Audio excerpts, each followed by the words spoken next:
Glórias a Deus. Quero meditar aqui juntamente com os irmãos ouvintes no livro do profeta Ezequiel, capítulo 18, versículo 33, que diz assim: Desejaria eu, de qualquer maneira, a morte do ímpio, diz o Senhor Deus. Não desejo, antes que se converta dos seus caminhos e viva. Então Deus não tem prazer na morte do pecador, do ímpio, do ser humano, né? Nós estamos no mês de setembro de 2023, né? Há poucos dias houve uma tragédia aqui no Rio Grande do Sul, ciclone extratropical, enchentes, inundações, morreram mais de 40 pessoas já, principalmente cidades de Mussum, Roca Salles, Arroio do Meio, Santa Teresa, Encantado, uma tragédia lamentável. A gente fica triste, né, de ouvir essas notícias e graças a Deus o povo tem se mobilizado em ajudar várias cidades, inclusive aqui de Marau, outras cidades.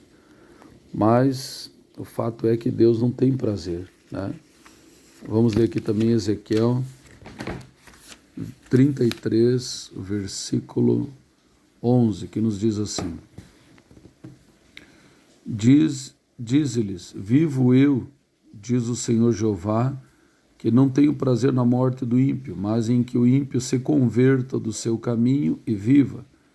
Convertei-vos dos vossos maus caminhos, pois por que razão morrereis, ó casa de Israel?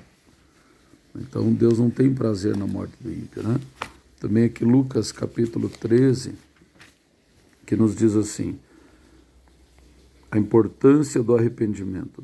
Naquele mesmo tempo estavam presentes ali alguns que lhe falavam dos galileus, cujo sangue Pilatos misturara com os seus sacrifícios.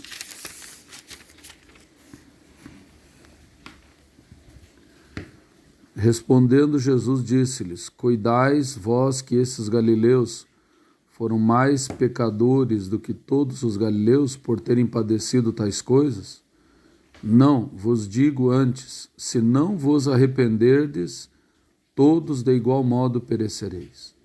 E aqueles 18, sobre os quais caiu a torre de Siloé e os matou, cuidais que foram mais culpados do que todos quantos homens habitam em Jerusalém? Não, vos digo, antes, se não vos arrependerdes, todos de igual modo perecereis. E dizia esta parábola: um certo homem tinha uma figueira plantada na sua vinha e foi procurar nela fruto, não o achando. E disse ao vinhateiro: Eis que há 3 anos venho procurar fruto nesta figueira e não acho. Corta, porque ocupa ainda a terra inutilmente? E respondendo ele, disse-lhe: Senhor, deixa este ano até que eu a escave e a esterque. E se der fruto ficará, senão depois a mandarás cortar. Glória a Deus. Então vejam, irmãos, que Deus não tem prazer na morte das pessoas, pelo contrário. Mas a Bíblia, a palavra de Deus, a Escritura Sagrada, avisa que infelizmente o ser humano está sujeito a fatalidades, acidentes, né, que a gente infelizmente ouve, né, quase que diariamente no noticiário. Então, irmãos, a Bíblia nos manda, a palavra de Deus nos orienta, nos manda nos arrepender e nos voltar para Deus. De que adianta a pessoa às vezes estar com o estômago cheio de alimento, roupa boa, moradia, casa, carro, emprego, mas está com a sua alma condenada. E a própria Bíblia diz que o caminho largo, a maioria vai por ele e leva para a condenação. Então a maioria está trilhando um caminho largo à luz da palavra. Precisa se arrepender e se voltar para Deus, que é longânimo e perdoador. Por isso Deus não se alegra com essas tragédias de maneira alguma, mas Deus permite para que o ser humano reflita, né? E muitas vezes também porque não encontra livramento, não encontra forma de livrar, porque, né, não há alguém orando, não há alguém intercedendo, não há alguém se arrependendo. Deus precisa, né, o ser humano precisa estar em conexão com Deus. Então Deus permite isso para que as pessoas reflitam, voltem-se para Deus. De que adianta, né? Algumas pessoas ali a gente viu, perdi tudo na inundação, mas tudo o quê? Tudo aqui é emprestado, a casa, carros, as coisas materiais são necessárias, são difíceis de adquirir, é necessário trabalho árduo, mas nada é definitivo, tudo é temporário. A vida eterna, sim, esta é para sempre, é vida eterna, e só se alcança mediante aceitar Jesus como Salvador, se arrependendo dos seus pecados e sendo batizado nas águas, não tem outra forma. As pessoas evitam, procuram não ouvir, não se voltam para Deus, não se arrependem, endurece o seu coração, mas aqui está dita a palavra, todos estão sujeitos, e não quer dizer que seja um mais pecador ou menos pecador, né? Se não se arrepender, todos de igual forma perecerão, diz aqui no versículo 5, né?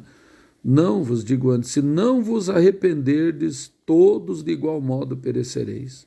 Então Deus não vai mudar a sua palavra para enquadrar alguém, para agradar alguém. A palavra de Deus é regra, é santidade, é eterna, é imutável. É nós que precisamos nos adequar à palavra. Por isso, se volte para Deus o quanto antes. Arrependa-se dos seus pecados, aceite a Cristo como Salvador. Ele morreu por nós. Não é nenhuma humilhação se render a Cristo, pelo contrário, é sabedoria. Ele morreu por nós, deu a sua vida, sofreu, ressuscitou o terceiro dia para nos dar a vida eterna. Vamos orar a Deus. Senhor nosso Deus e nosso Pai, gera, peço, teu Deus, um arrependimento sincero nos corações, para que se voltem para Deus, para que arrependam-se de seus pecados, se voltem para o Senhor que é longânimo e perdoador, aceite a Cristo como Salvador e batizem-se nas águas, conforme o mandamento da palavra do Senhor. Abençoa grandemente, pois a sua palavra diz, Jesus Cristo, Ele é o caminho, a verdade e a vida, e ninguém vem ao Pai senão por Ele. Ó Deus eterno, abençoa poderosamente a quem esta mensagem alcançar. Mexe, Senhor, com a santidade, com a salvação dessas vidas, induzindo a se santificar, a se arrepender, a se voltar para o Senhor. Abençoa grandemente em nome de Jesus. Amém. Graças a Deus.